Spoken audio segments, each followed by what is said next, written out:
aqui, certamente, mais do tempo que ele vai usar na sua conferência. Mas, primeiro que tudo, para mim, foi um dos meus mestres em termos de desenvolvimento. E, portanto, eu tenho de dizer isto antes de dizer algumas palavras sobre ele. Em termos de história, é um membro emérito do serviço, tal como aqui há outros que estão aqui presentes a assistir a estas conferências. Também o professor jubilado da Faculdade de Psicologia e Ciências de Educação da Universidade de Coimbra. Foi e é membro da Associação Portuguesa de Terapia Comportamental e Cognitiva, que é seu sócio fundador, presidente da Sociedade da Associação do Mindfulness, uma longa outra caminhada que vou-me dispensar daqui estar a enumerar, e sobretudo um outro aspecto aqui importante é a amizade que temos tido ao longo dos anos e que certamente vai perdurar porque as amizades são contínuas. José Manuel, a palavra é sua. A depressão desempenhou aqui um papel importante. Vamos ver que a depressão desempenha sempre um papel importante, sempre que há mudanças nas terapias cognitivo-comportamentais. Porquê? Porque a insatisfação existente com o tratamento puramente comportamental da depressão foi um aspecto que levou, de facto, à aceitação das terapias cognitivas. Porquê? Pela importância da depressão entre os estudos psiquiátricos, porque o componente cognitivo da depressão era saliente, a ideação cognitiva, negativa dos deprimidos, e foi através da depressão que muitos comportamentalistas se interessaram pela obra do Ellis e do Beck. E a publicação pelo Beck em 79 da terapia cognitiva da depressão vem permitir e vai influenciar profundamente o movimento comportamental. Enfim, referido a várias razões, talvez não vale a pena perdermos muito tempo a fazer, mas o Eck tentava lidar com a cognição quase como os comportamentalistas lidavam com o comportamento, tentando registar registros dos pensamentos automáticos, etc., o que, de alguma forma, garantia aos comportamentalistas que não se ia entrar, obviamente, nas inferências especulativas da psicanálise. A natureza autocorretiva da terapia também facilitava a sua aceitação. Os resultados positivos obtidos com a terapia cognitiva da depressão, obtidos em estudos controlados, ajudou a vencer esta resistência e a terapia cognitiva, a partir dos anos 80, a um crescimento exponencial. Beck alarga depois o seu modelo a outras perturbações, às perturbações ansiosas, depois aos comportamentos aditivos, depois mais tarde às alterações da personalidade e nos últimos 20 anos a terapia cognitiva teve uma tal forma de crescimento e difusão que é quase um desafio vocês encontrarem um distúrbio psicológico ou psiquiátrico que não haja um modelo cognitivo baseado no modelo de Beck para o seu tratamento. Bom, e tudo parecia correr bem no reino da Dinamarca. Progressivamente a terapia cognitivo comportamental era aceita nas listas das terapias com verificação empírica, até que nos anos 90, bom, antes disso, para aqueles que estão menos dentro disso, quais são os postulados básicos das terapias cognitivas?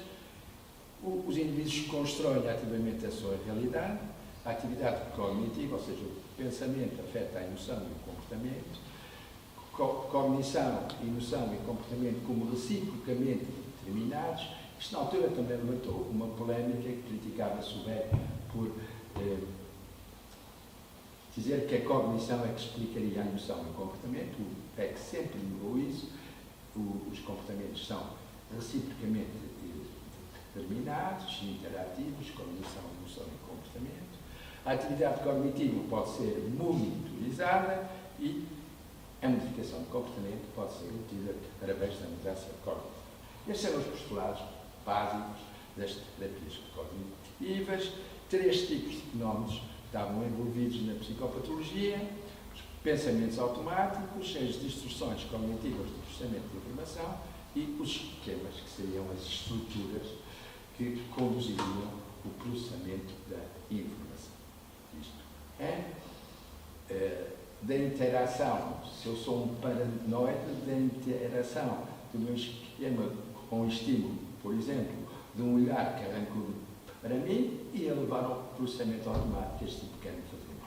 Portanto, esta era basicamente o modelo. Os estímulos ativavam em nós as nossas estruturas de significado mais nucleares, do qual resultavam depois processamentos automáticos que estavam ligados às emoções e aos comportamentos. E é por isso que, digamos, o paradigma dominante era a chamada reestruturação cognitiva. E o que era a reestruturação cognitiva? Era a tentativa, através de testes empíricos, diálogo socrático, argumentação lógica, tentar mudar algumas das crenças erróneas através dos quais os indivíduos seriam a si mesmo e ao outro. Bom, a eficácia da terapia cognitiva ou comportamental das terapias psicológicas mais investigadas e mais validadas. Aqui trouxe-vos apenas uma pequena lista de meta-análises que o Hoffman recolheu, fez uma meta-análise, 10 meta-análises, e estas são as situações em que há, de facto, uma eficácia terapêutica clara comparada com grupos de controle ou grupos com outras terapias.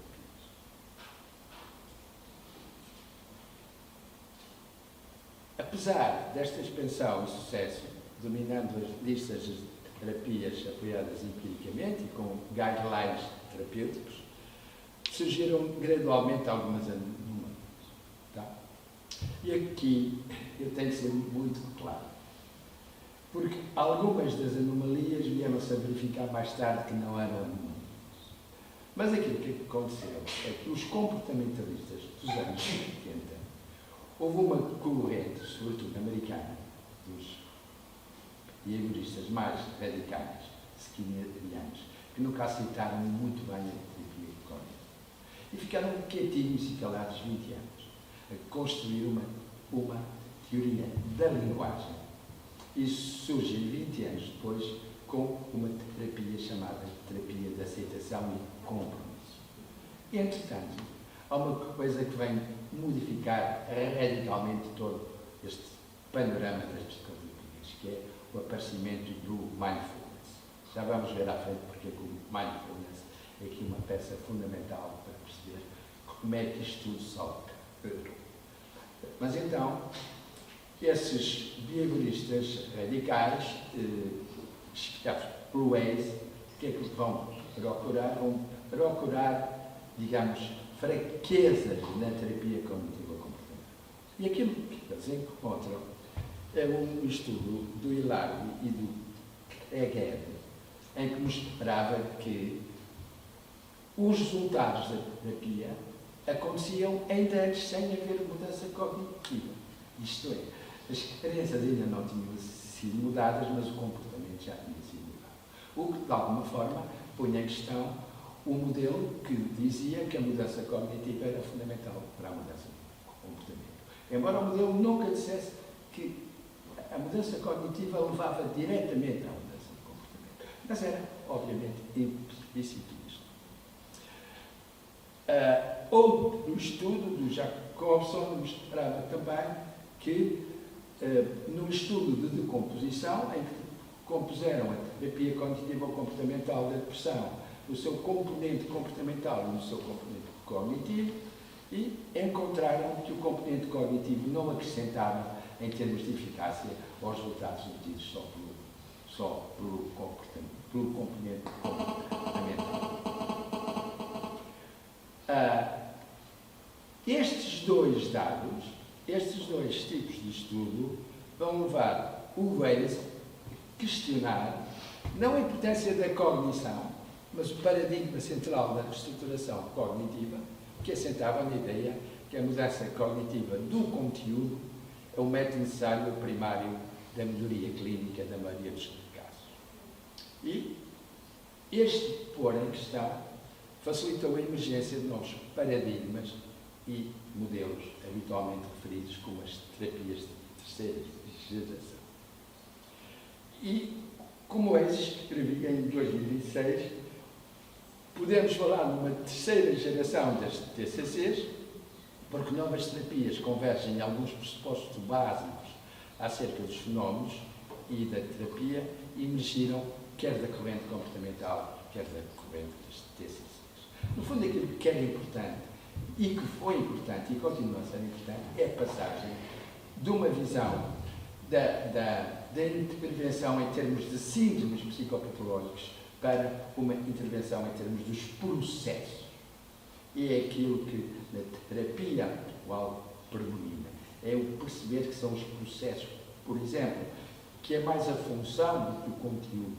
Por exemplo, nos casos dos obsessivos, o que é importante é perceber a função mais do que a frequência ou o conteúdo da ideação obsessiva.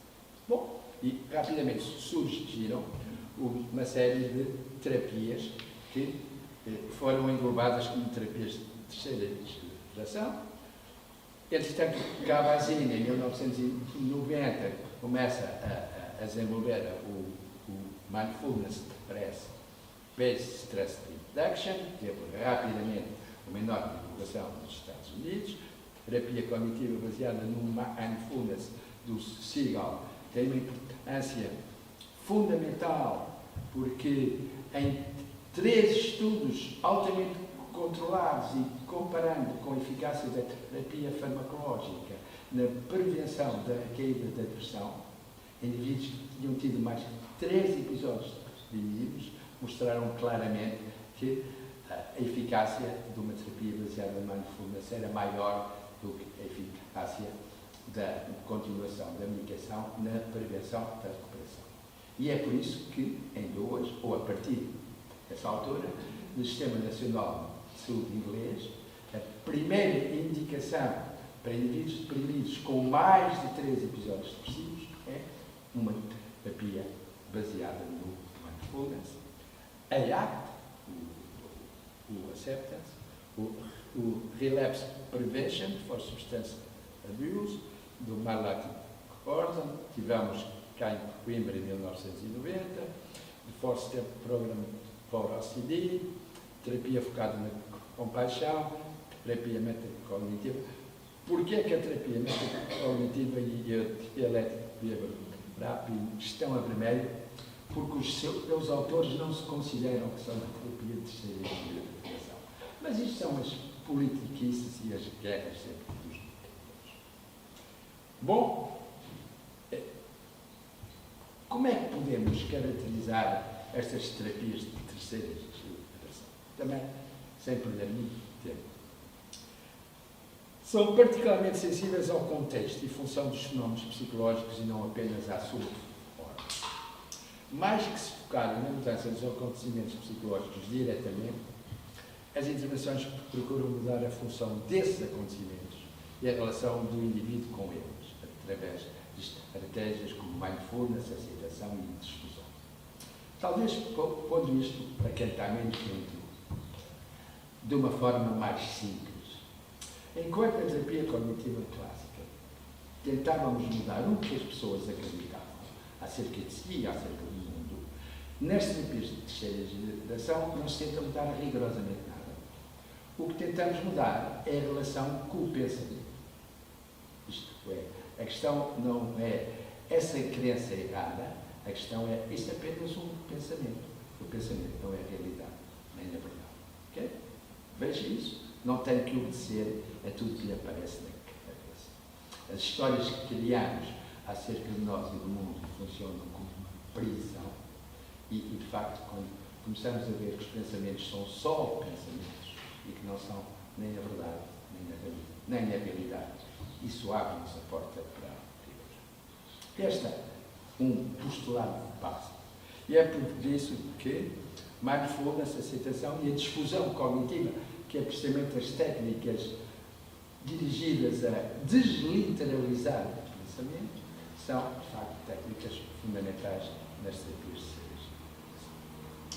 Preferência por estratégias não baseadas na linguagem. O ACT desenvolveu uma teoria da linguagem sabe, o Relational Frame Theory, que é um bocado estranha, mas é interessante. São terapias focadas nos processos mais que no conteúdo. A recuperação do corpo. O corpo andava muito afastado das terapias. As terapias eram habitualmente duas mentes a comunicar e, de facto, as terapias de terceira geração trazem o corpo para o centro da terapia. E se vocês pensarem, isso é muito importante. Porquê? Primeiro, porque as nossas memórias emocionais estão no corpo. E, portanto, o corpo é o repositório da nossa vida. Segundo, o trauma, habitualmente, também se estabelece no corpo. Terceiro, o corpo está sempre no presente. Enquanto a vossa mente pode estar, neste momento, já a pensar no que vão almoçar, no que vão fazer à tarde, o vosso corpo continua aqui. E o corpo está sempre no presente. E o presente é tudo que temos. O resto é sonhar e recordar. São apenas acontecimentos mentais. ênfase nos princípios da aceitação, aqui e agora, trabalham diretamente com as emoções, não ignoram alguns aspectos que as terapias mais clássicas habitualmente ignoravam, como as questões existenciais, mas há muita gente que, obviamente, procura ajuda por questões existenciais. Quais são as principais diferenças? Também não vos vou amassar muito. Tem como alvo de intervenção o contexto e a função. Terapia, sobretudo, mais de mudar conteúdos, é focada em princípios de mudança. O foco é também no desenvolvimento de repertórios de competências alargadas e flexíveis, mais que se preocupar com a eliminação dos sintomas. É interessante porque isso depois vai ter algumas consequências na forma como os resultados são avaliados. Por exemplo, a REACT, quando se compara com a terapia cognitiva clássica em termos de diminuição de ansiedade e depressão, não há grandes diferenças. Às vezes até é pior. Agora, quando se comparados em termos de modificação do comportamento, a REACT é mais eficaz. Porquê? Porque a mensagem da REACT é deixe a ansiedade não impede de fazer nada. Tudo que foi importante feito no mundo foi feito com ansiedade. É a ansiedade no cantinho, mas faça o que é importante. Portanto, nesse sentido, uma recuperação do comportamentalismo e da ideia, o que é importante é o que fazemos, o que nos muda é o que fazemos, o pensamento não tem importância nenhuma. Exceto quando vocês o confundem com a realidade. O pensamento não move montanhas, mas se vocês acreditarem, vão se pôr a empurrar a serra da estrela com o pensamento, mas se calhar não vão ter muitos. Aqui também há uma pequena diferença. Algumas das TCCs de terceira geração estimulam a que os terapeutas explorem em si mesmos os métodos que utilizam, por exemplo, na prática do mindfulness ou de trabalhar na aceitação das emoções, e lidam com temas mais complexos, como espiritualidade, significado, sentido eu, valores e relações, que habitualmente não eram muito abordados pelas TCCs mais clássicas. Agora, o que é que há de verdadeiramente quando comparamos as terapias cognitivo-comportamentais com as terceiras geração? O que é que vocês notam? A modificação da relação do pensamento passa muito pela descentração e a difusão, a aceitação, trabalhar diretamente com as emoções e a consciência e contacto com o presente. Porquê que para o mindfulness e para as terapias de terceira geração o contacto com o presente é fundamental? Há uma razão óbvia para isso, tem a ver com o tipo de redes neuronais que controlam a atenção.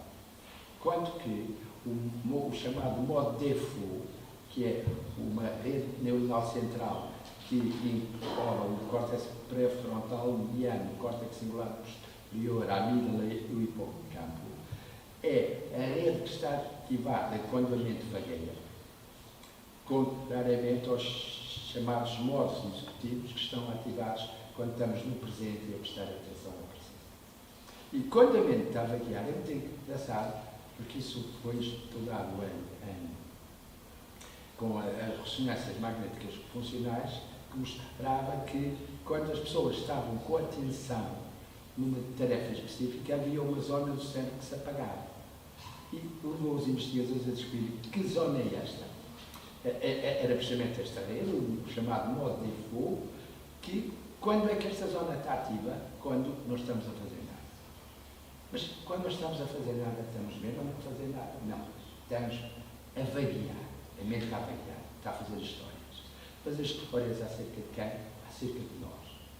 Nós somos o personagem principal, o artista da história que o modo default está sempre a fazer. Uns anos mais tarde, veio-se a descobrir que quanto maior é a ligação entre estas estruturas do modo default, depois já vos mostro como se vai, e quanto maior é a ligação, pressão, perturbações obsessivo-compulsivas, hiperatividade e, ultimamente, há dados que apontam que é nestas estruturas que começam as placas fibrilares do Alzheimer. Não está muito ainda explorado, mas ainda interessante. Contrariamente, quando estamos com a atenção focada em alguma coisa do presente, este modo default é desativado porque estas duas redes não podem estar ativadas ao mesmo. O que é que isto quer dizer? Sempre que vocês estão a vaguear a mente, provavelmente estão mais ansiosos. Porque quando a vossa mente vai para o futuro, dada a negatividade natural da mente, porque isso nos ajudou a sobreviver, estamos a fazer histórias habitualmente negativas acerca do futuro e a ansiedade só. Depois, o que é que não é na terceira geração, resultante de mindfulness, a motivação para a mudança, os valores e a ativação comportamental. Isto é o comportamentalismo dos anos 70, que é trazido com linguagens diferentes para. E da conjugação destas duas coisas resulta a IAC. E se vocês virem, o modelo de tratamento da ACT, o chamado modelo hexagonal, veem que supostamente são 6 processos que originam a flexibilidade psicológica. Que 6 processos são esses? Contato com o momento presente, em vez de uma conceptualização do passado ou do futuro. A aceitação do presente momento, daquilo que não é possível mudar, obviamente, o que é possível mudar não temos que aceitar. A difusão cognitiva, que é a tal desliteralização do pensamento, tratar o pensamento tal como ele é, e o pensamento é apenas pensamento. O eu como contexto. Ora, demorávamos um bocado a explicar isso, mas é o eu como contexto versus o eu como conceito. Habitualmente, se vocês repararem, os nossos clientes, e a maior parte de nós, definem-se através de eu sou ético, sou solteiro, sou casado, sou isto, sou aquilo. Mas são apenas conceitos. Não é isto de facto que nos define, porque se mudarmos de profissão, continuamos a ser a mesma pessoa. Se nos divorciarmos, continuamos a ser a mesma pessoa. Portanto, não é isto que nos define, é a descoberta de o que é que eu sou, de facto. Tem a ver com o trabalho deste eu como contexto. Eu sou o contexto em que acontecem fenómenos. Depois, os valores e o compromisso com a ação. Os valores e o compromisso com a ação funcionam na ACT como componente motivacional. Isto é, quando vocês tentam mudar o comportamental, é importante que lhe deem uma motivação. E é aqui que entram um bocadinho os valores. E é por isso que a frase célebre do primeiro livro da ACT era saia da sua cabeça e comece a viver a sua vida. Isto não seja controlada pelas suas crenças, que nós de facto não escolhemos, não é? Quando pensamos um bocadinho o que somos, se formos minimamente sérios, reconhecemos que a maior parte daquilo que nos define não foi escolhido por nós. Não escolhemos o pai que tivemos, nem a mãe, nem os genes que herdamos, nem o país em que nascemos, nem a família, nem as experiências que tivemos, nem as escolinhas em que andamos, nem os amigos que fizemos, nem os programas de televisão que vimos em pequenino. Quando chegamos à ideia que estamos a escolher, já está tudo mais ou menos definido na nossa cabeça, em termos de visão do mundo, diferença do que somos. Não é? E, portanto, é tanto acentuada a ideia desta libertação daquilo que são os automatismos, os condicionamentos mentais.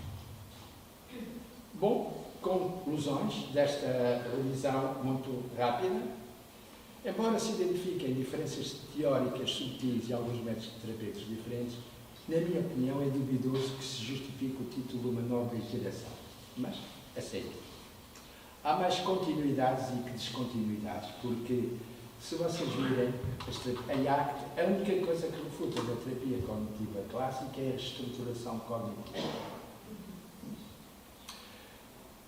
Se me permitirem utilizar uma metáfora, era como se o pensamento funcionasse como aquilo que guia a nossa vida.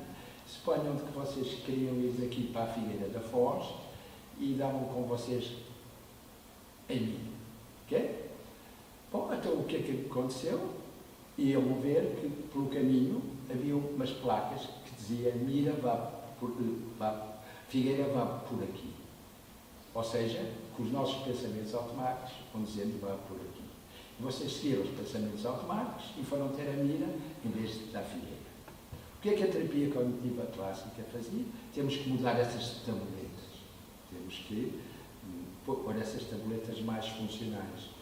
E, portanto, era a tal reestruturação cognitiva, modificação das crenças e dos pensamentos. O que é que as terapias de terceira geração, o ACT, o Mindfulness, vêm fazer? Não tem que mudar as tabuletas, não tem que arrancar, até porque não é possível arrancar as tabuletas. Note só que são tabuletas. Não tem que seguir as tabuletas. Tem que ter os seus valores e escolher que tabuletas é que são úteis para ir para o caminho onde quer. Isto é uma metáfora só, para vos dar uma ideia de como funcionam. A diferença um bocadinho entre as terapias de segunda e terceira geração. A evidência não sugere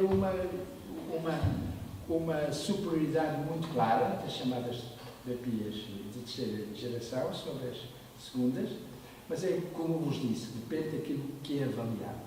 Quando se avalia comportamentos, as terapias de terceira geração são mais eficazes. Quando se avalia ansiedade, enfim, naqueles instrumentos de avaliação clássica que utilizamos, ansiedade, depressão, aí as diferenças não são muito grandes. O Mindfulness é um acrescento importante aos métodos terapêuticos das TCCs. O alargamento dos objetivos da intervenção a temas como espiritualidade, significado, sentido de valores, regulações. E dar-vos esta ideia, as TCCs sempre foram mais uma família de intervenções, mais do que um método terapêutico específico. E aqui voltamos ao início, uma família de intervenções que partilha um conjunto de suposições acerca do que deve ser a terapia e o tratamento. Bom, quais foram os contributos de cada geração? Que achei que podia ser interessante partilhar com vocês algumas reflexões sobre os contributos de cada terapia. São as minhas reflexões, mas penso que poderão ter alguma utilidade. Por exemplo, os contributos das terapias de comportamento. A maioria das pessoas pensam que as terapias de comportamento acabaram. Não. Deram e continuam a dar contributos importantes. Hoje, não há dúvida nenhuma, nos anos 60 e 70 ainda se discutia, mas hoje não há dúvida que o cérebro aprende basicamente por condicionamento.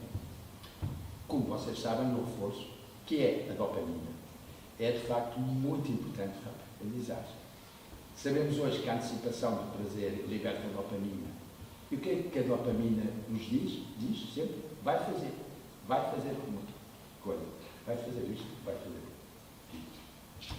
O interessante, quando a gente olha em termos das neurociências, é que o prazer e o desprazer convergem na mesma via neuronal que origina vai fazer alguma coisa. Ou seja, o que vai mostrar que a nossa vida passa, a maior parte dos tempos, a ser fugir daquilo que nos provoca desconforto e aproximar-nos daquilo que nos dá prazer. É a hierarquia de reforços que mantém muitos dos comportamentos aditivos. E, de vez ouve-se falar, a pessoa não tem força de vontade para sair daquilo, para deixar a sua missão. Não tem nada a ver com a força de vontade. A hierarquia do reforço é que mantém os comportamentos. E a alteração da hierarquia do reforços não depende da força de vontade, mas sim da alteração do valor de reforço de determinado comportamento. E a única forma de alterar esta hierarquia do reforço é atualizar o valor do reforço. Isso depende da atenção consciente, e daqui o mindfulness, que é dada ao reforço. Eu vou-vos dar um exemplo concreto, que isto é um bocadinho confuso. A atenção ao valor do reforço vai permitir ter consciência em que medida a predição do reforço é confirmada pelo próprio reforço. Por exemplo, se eu gostar do bolo de chocolate, a ideia de ir comer bolo de chocolate liberta dopamina por antecipação. E a dopamina diz-me que vai comer bolo de chocolate. Eu vou todo contente comer bolo de chocolate. Mas o problema é que muitas vezes eu nem estou a saborear a dentada do bolo de chocolate, porque a dopamina já me está a fazer pensar na próxima dentada. Portanto, eu nunca posso descobrir, mas se calhar este sabor não é assim tão bom que justifique eu ir engordar 3 quilos.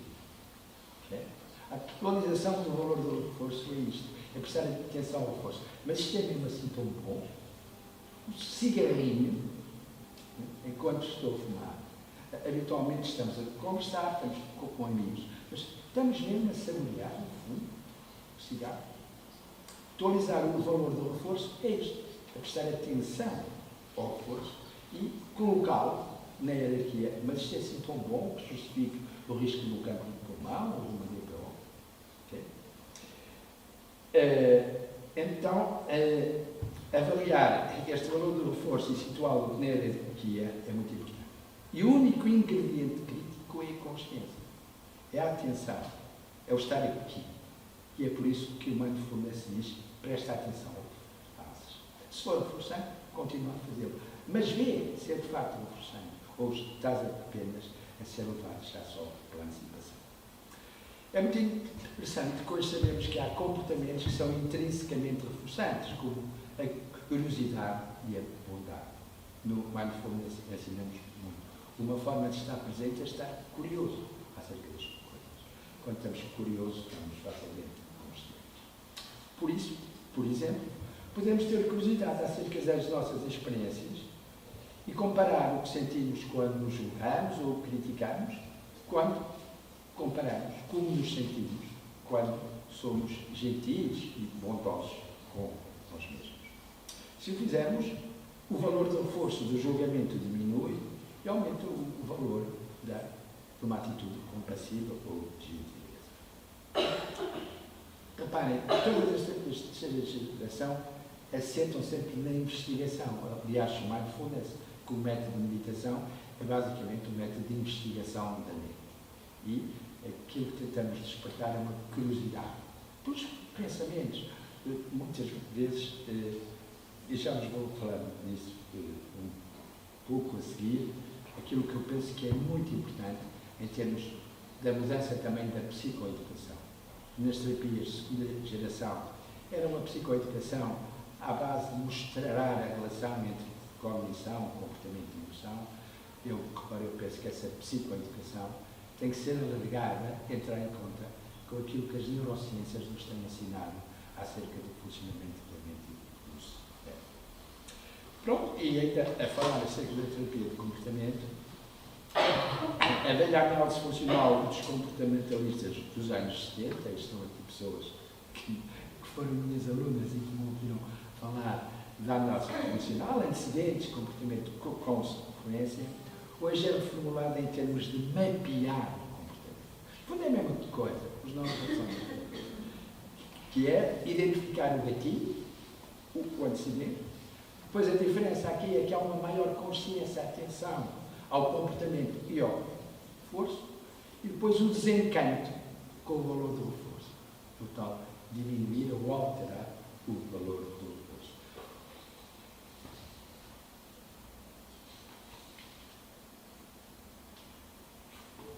A exposição continua a ser, obviamente, um método terapêutico fundamental e a importância da ação para a mudança e para a motivação para a ação. Acho que quando estamos todos de acordo, pensar apenas não muda, é facto aquilo que muda o nosso comportamento, é a ação. Os comportamentos cognitivos. Bom, acho que de forma muito importante, nos anos 80, esta ideia que não reagimos ao mundo, mas à forma como interpretamos o mundo. De facto, quando pensamos hoje no que sabemos acerca do cérebro, percebemos de que o mundo, tal como é visto pela mente, é um mundo altamente privado, subjetivo, e que está sempre a mudar conforme a inquietação. E se vocês repararem, muito do sofrimento dos nossos doentes tem a ver com acreditarem que o nosso cérebro é um órgão que vê o mundo de uma forma objetiva. E todos vemos o mundo da mesma forma. E que o cérebro é neutro. E muitas vezes vocês vêm dizer, eu não devia ser assim. Se eu fosse normal, não era tão negativista. Se eu fosse... Mas não. De facto, o cérebro não é neutro de forma nenhuma. A evolução fez com que o nosso cérebro tenha claramente um enviesamento. E a tentativa de alguém se tranquilizar em relação ao futuro, habitualmente são com de tranquilidade, devido a esse enviesamento negativo. Se vocês repararem, temos 5 vezes mais emoções negativas que positivas. De manhã, esta manhã, quando acordaram, a maior parte de vocês, a primeira coisa que pensou foi algum problema, estou bem, sinto-me bem, que chatice é que tenho hoje. A primeira coisa que fizemos de manhã é procurar chatices. Se encontramos uma, focamos aí e também desvalorizamos as coisas positivas que podem acontecer. Temos melhor memória para os acontecimentos negativos. Por exemplo, as áreas é terrível, porque quando vocês criticam o vosso companheiro ou a vossa companheira, a memória disso não desaparece tão cedo. Ao passo que, quando elogiam, desaparece rapidamente. Temos uma coisa chamada adaptação hedónica. O tempo deixamos de valorizar o positivo e passamos a focar mais no negativo. Se vocês vão às compras de Natal, tratam-nos bem em 6 lojas, há uma que foram um bocado antipáticos. Nessa noite, em que é que vocês vão pensar? Nas lojas que vos trataram bem? Provavelmente não.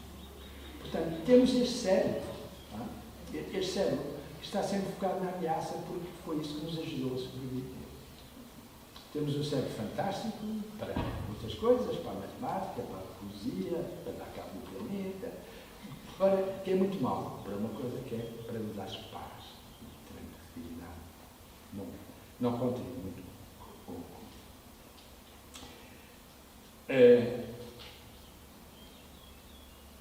De facto, eu fico sempre impressionado com a quantidade de sofrimento que resulta se as pessoas não terem a mínima ideia de como funciona o cérebro.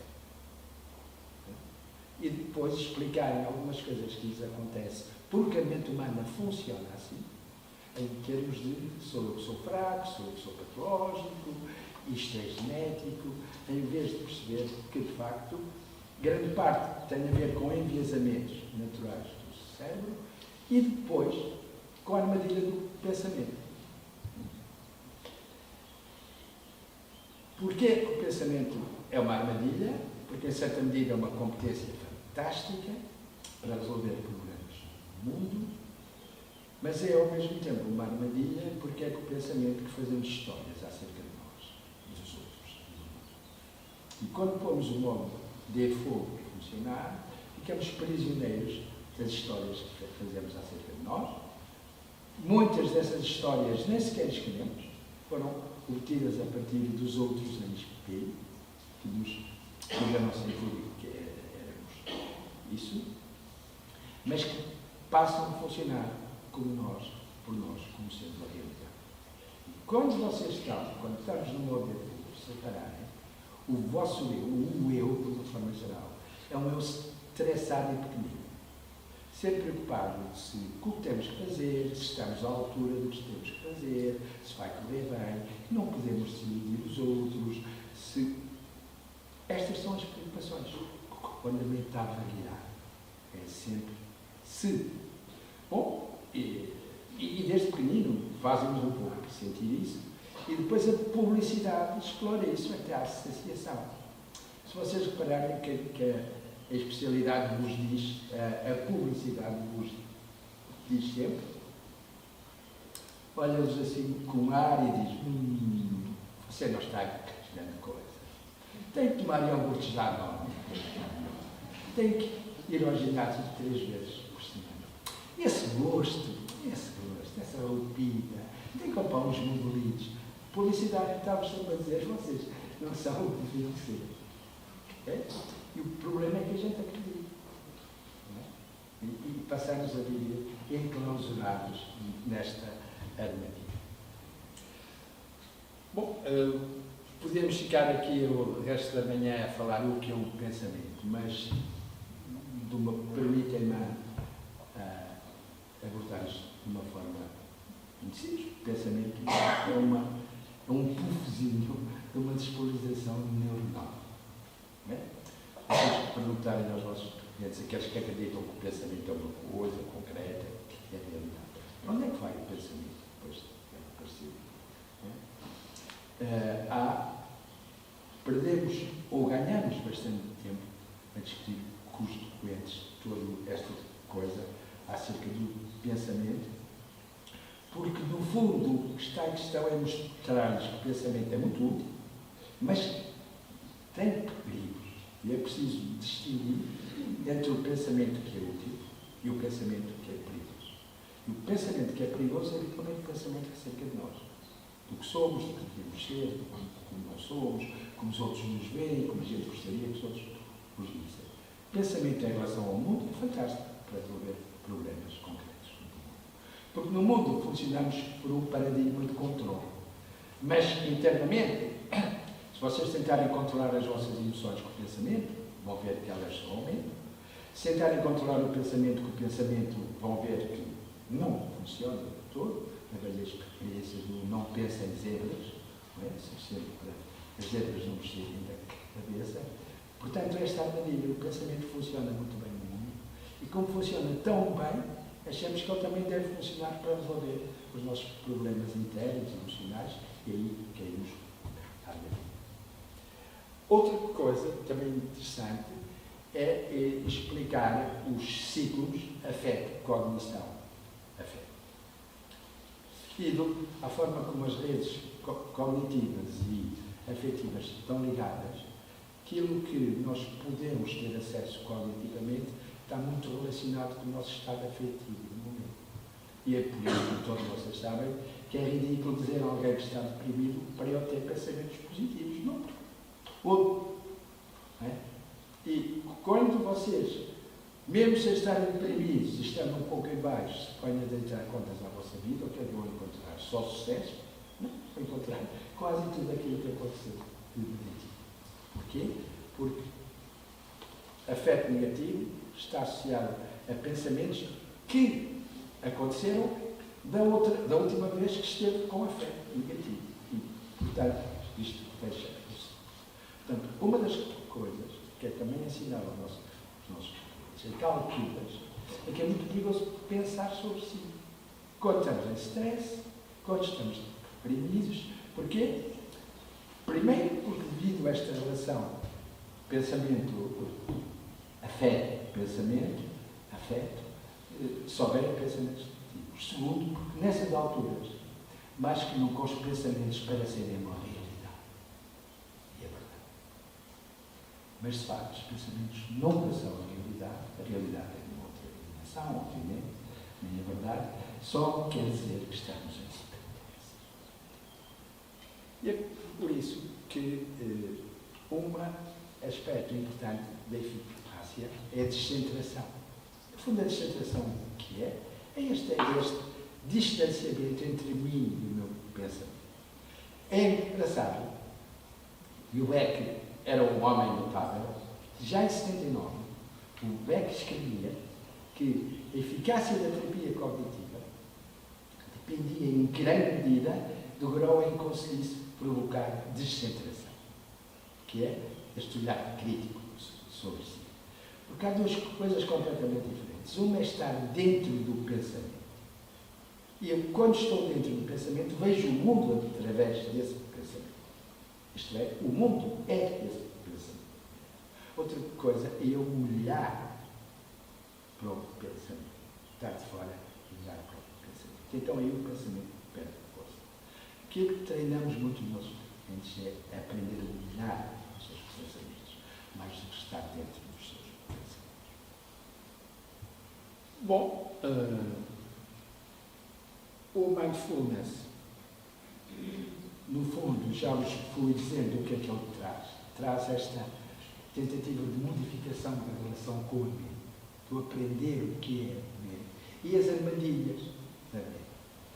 E as armadilhas da mente, já vos fui falando de algumas delas. Uma é a negatividade, por algo, que faz com que, por exemplo, se algum de vocês tem alguma coisa que os preocupa no futuro, tentem-se tranquilizar até aqui. Vão ver que vão ficar mais tranquilos. Porque a vossa mente vai vos dizer tudo pode correr mal, todas as catástrofes podem acontecer. E mesmo quando vocês estão quase a conseguir se tranquilizar com argumentos lógicos, a vossa mente no fim acrescenta sempre uma palavrinha que lá acaba tudo. Que é, mas pode acontecer. Não é? E lá vai a tranquilidade. Porque a mente não foi feita para nos tranquilizar. A ideia é que temos basicamente três cérebros. O facto do cérebro reptiliano tem por função proteger-nos do dano, o sistema reptílico tem por função motivar-nos para obter recursos, e o córtex, sobretudo para a ligação aos outros. Muitas vezes pensamos que este córtex muito grande é para a matemática, para a física, para a física. Não, para a ligação aos outros. Que é difícil. Para um menino de 7 anos é perceber no recreio é que meninas é que eu me posso aproximar, que meninas é que me vão xingar. E é por isso que temos este córtex assim tão grande. O enviesamento negativo, já vos falei, os sistemas de motivação afeto, não é? Que estão no fundo relacionados com estes três cérebros, o sistema de defesa ameaça. É bom que a gente perceba que ao longo da evolução fomos desenvolvendo plataformas neurais para nos ligar, de facto, com os desafios do meio. Uma, digamos, a mais conhecida é a plataforma da fuga-luta, com pela ativação do simpático, que nos mobiliza. Mas anteriormente, uns milhões de anos antes de haver o simpático e a plataforma da fuga-luta, havia outro sistema de defesa, que era o da imobilização, que está relacionado com o vago dorsal. É um ramo do vago não mielinizado e que provoca respostas, ainda hoje, respostas de colapso ou de desmobilização, que é uma resposta que se encontra já nos mamíferos, que quando estavam prestes a ser apanhados, caminham para o lado, como porcos. Por exemplo, vocês podem ver isso nos filmes da National Geographic. Um antílope que é apanhado pelo leão fica como morto, o leão distrai-se porque aparecem os chacais e o antílope assim vai ser embora. Ainda vemos isso hoje, ainda vemos isso nos nossos clientes, naqueles que, em situações agudas de ansiedade, ficam sem força. Por exemplo, naquela fase aguda do Covid, quando havia aquelas notícias de facto mais desanimadoras e mais assustadoras, via gente que ficava ansiosa, o coração a bater mais, ativava, etc. Simpático, ativação simpática. Mas havia gente que ficava dormente, sem forças, a apetecer meter na cama, não apetecer fazer nada, vago dorsal. Porque quando não podemos lutar nem fugir, aquilo que o nosso cérebro faz, tira-nos as forças. Através de quê? Do sistema nervoso autónomo. Que, para não me alongar muito, eu acho que é um dos desafios futuros, é começarmos a perceber melhor, de facto, esta ligação mente-corpo. Toda a gente fala, mas a ligação mente-corpo é feita através do sistema nervoso autónomo. O sistema repouso autónomo é a estrutura neural que liga a mente, o corpo e o meio ambiente.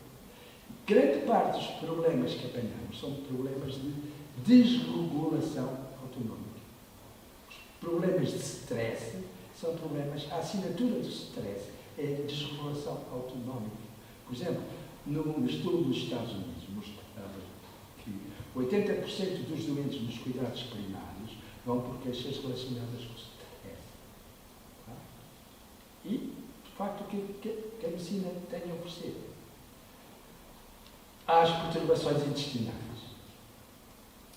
há as fibromialgias, há as doenças autoimunes, há as enxaquecas, há as perturbações do sono que se mantêm, há alguns tipos de ansiedade e depressão crónica, e, portanto, há muito ainda que fazer. Teoria polivagal veio trazer uma perspectiva interessante para percebermos um bocadinho como funcionam estas coisas. E eu não sei se tenho aqui um cenário, um slide para vos mostrar. Por exemplo, só a relação destas 3 vias do sistema nervoso autónomo, que mostra como evolucionariamente a primeira estratégia defensiva foi a imobilização, depois vem a mobilização, através do simpático, e depois, mais recentemente, provavelmente, o chamado sistema Rest and Digest. Depois de passar o perigo, então a nossa fisiologia acalma e podemos conectar-nos com os outros. E, de facto, através do mecanismo que se chama a neurosensão, o nosso corpo tem possibilidades de receber sinais dos outros, que nos acalmam e que nos permitem conectar. Um dos problemas, um dos dramas da pandemia foi que nos impediu isto e ficamos isolados. E é por isso que, de facto, todos estes sintomas relacionados com o stress, desregulação autonómica, perturbações do sono, perturbações digestivas. É engraçado que eu li um artigo em que um dos chefões de um dos maiores sistemas de seguradora americana se queixavam que gastam imenso dinheiro com certo tipo de doentes. Quando se ia ver que tipo de doentes eram esses, eram mesmo doentes das desregulações autonómicas que a medicina não sabe muito bem. Porque enquanto vimos as coisas separadas.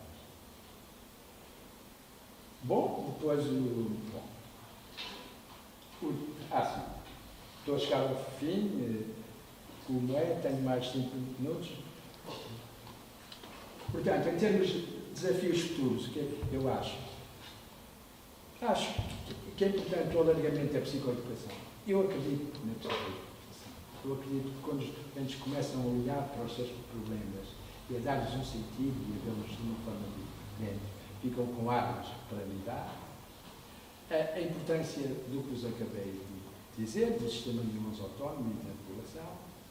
E depois, no fim, dos problemas que são muito antigos e que vão continuar a ser. Uma ilusão do eu. Quem somos? Continuamos, a maioria das pessoas continua-se a confundir com os pensamentos. Eu sou os meus pensamentos. Mas é pouco provável que, se fôssemos os nossos pensamentos, não havia uma parte de nós que podia ter consciência desses pensamentos. Nós, provavelmente, somos aquilo que é constante. Que já eram aos 5 anos, aos 6, aos 7. Já havia alguma coisa por detrás dos vossos olhos. Tinha consciência do que estava a fazer. Como esta manhã, quando tomaram o pequeno almoço, estava lá alguém a ter consciência de que estavam a fazer. Os vossos pensamentos estão sempre a mudar, mas essa parte está lá sempre. Mas, ao nos confundirmos com os nossos pensamentos, então, depois ficamos prisioneiros dos pensamentos e achamos que somos maus porque temos pensamentos maus, ou que somos a Madre Teresa de Calcutá porque tivemos um milhão de pensamentos. Os pensamentos só dependem do nosso estado afetivo no momento, não do desenvolvimento definitivo do que somos. Portanto, mas isto acaba por ter depois consequências na forma como as pessoas se veem e se olham. Finalmente, o problema da consciência, mas esse é quase um problema filosófico. Como vocês sabem, hoje a física e a matemática e as próprias neurociências debatem-se com o problema da consciência. continuamos a não perceber exatamente como é que a consciência funciona, esse será um desafio para a vossa geração, para a geração dos mais novos. Obrigado.